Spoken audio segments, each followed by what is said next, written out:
Bref. Moi, je veux savoir, je veux essayer de comprendre comment les grandes puissances mondiales vont s'organiser pour rétablir davantage encore de régulation financière, corriger les déséquilibres monétaires, donc commerciaux à certains égards, insuffler une certaine discipline et imposer parfois une certaine discipline aux États qui s'en écartent, qui prétextent d'une vitalité du marché domestique, d'une spécialisation de leurs activités justement, d'un savoir-faire et d'un talent, pour pouvoir s'arroger le droit de mettre les autres pays un peu dans la panade, en tout cas de canaliser les sentiers de croissance à leur seul bénéfice, alors qu'ils sont bien contents de déverser leurs produits, leur savoir-faire, leur technologie, délocaliser et investir dans les pays étrangers.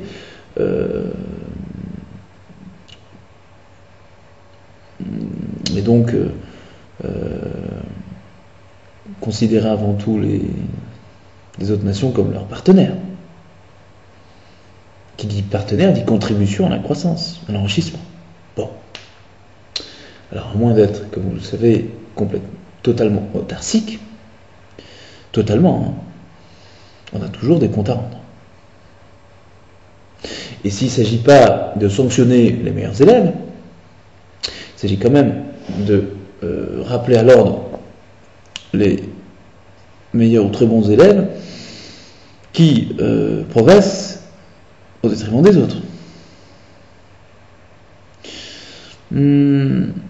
C'est valable aussi donc justement pour le financement. Donc là on a au niveau productif, commercial, le financement. Les banquiers. On ne va pas rouvrir le chapitre des bonus, le chapitre recapitalisation, constitution de fonds propres. Ça, normalement, ça conserve les différentes conférences et différents rassemblements des G20, 8 et 2. Obliger les banquiers à davantage de rigueur, encourager financement de l'activité économique et donc les prêts aux PME, aux entreprises, etc., susceptibles de créer de l'emploi, etc., et de revitaliser, redynamiser l'activité économique. La lutte contre les paradis fiscaux, les marchés dérivés, etc., la constitution de listes noires, etc. Bon, mais on le sait, continue à se distribuer des bonus qui pourraient spéculer, alors que toute cette manne d'argent, ces ressources pourraient servir à compenser justement les déséquilibres commerciaux, les transferts de capitaux excessifs, disons la focalisation des ressources des capitaux sur des valeurs qui arrangent certains et qui forcément créent des déséquilibres sur les marchés. Bon.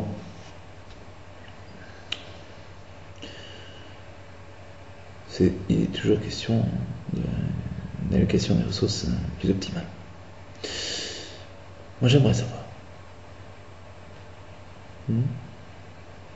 Et la question du dollar aussi.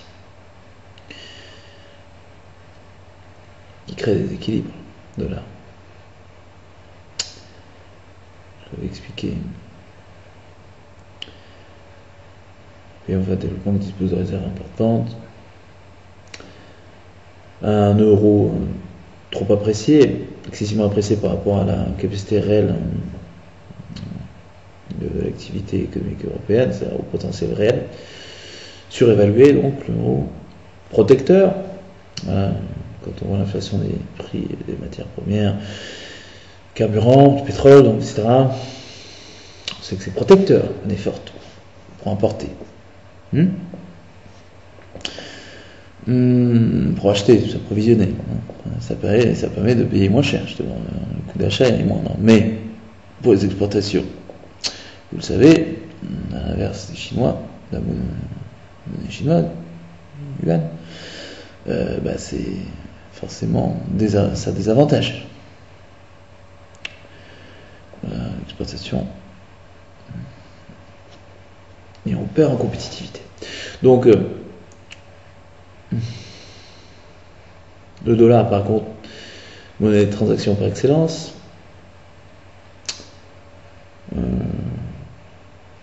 Abondamment, excessivement, donc en circulation. Source de déséquilibre.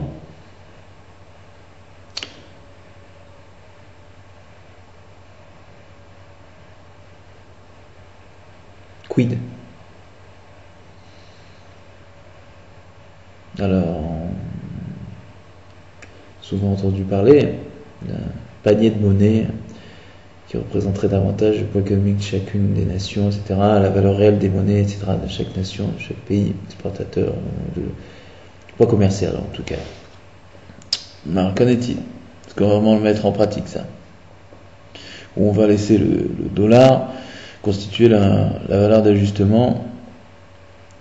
On sait sur les marchés, on sait qu'on ne peut pas arrimer un système à l'or. L'état à l'or, ça serait difficilement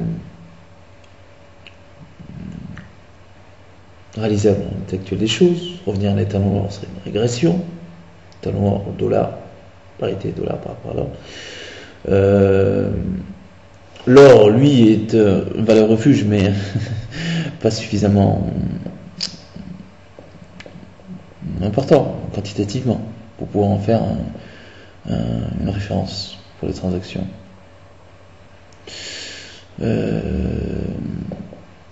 Donc, et puis la demande serait trop pas importante justement par rapport à la capacité d'extraction. Ça mènerait à l'inflation. Enfin bon. Inenvisageable. La monnaie papier, c'est toujours ce qui est plus pratique à faire, à fabriquer. Encore faut-il que ça soit en cohérence avec la capacité productive réelle, comme vous le savez. Sinon, là encore, trop de monnaie papier, ça crée de l'inflation.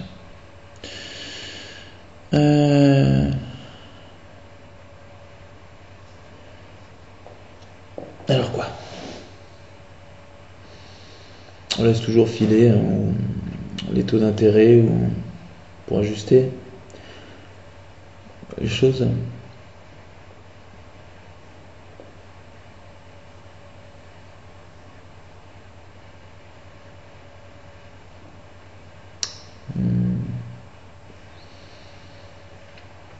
On demande aux banques centrales baisser les taux, justement, favoriser l'investissement artificiellement, sachant que la réalité des transferts de capitaux n'est pas du tout alignée sur ces méthodes d'action, ces interventions artificielles.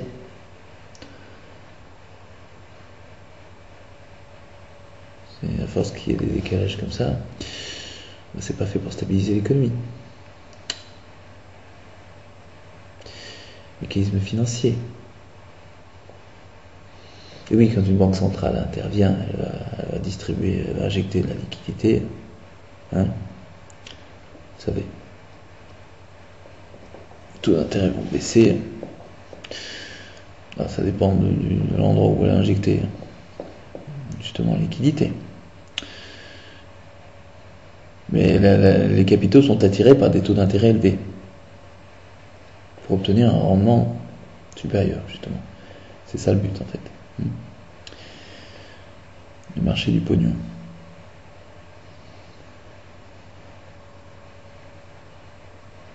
Donc si la Banque centrale injecte des liquidités, par exemple, c'est souvent la Fed qui a cette manie-là. En Europe, c'est Trichet, on le sait, il déteste l'inflation. C'est de la contenir. Toujours certaines réticences à baisser les taux, mais aux États-Unis, c'est très fréquent. Mais forcément, à force de baisser les taux, ça fait un différentiel taux d'intérêt important et des capitaux qui fuient à l'étranger. Enfin, là en tout cas, par rapport aux États-Unis. C'est-à-dire là où il n'y a pas forcément une capacité d'investissement conséquente.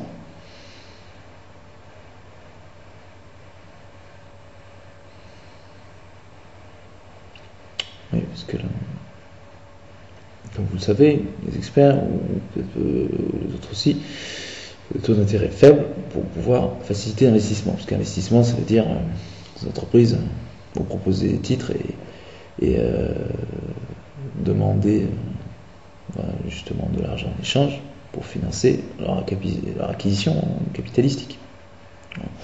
L'investissement, c'est ça. C'est capital et facteur capital, mais aussi facteur humain, facteur travail, embaucher, recruter.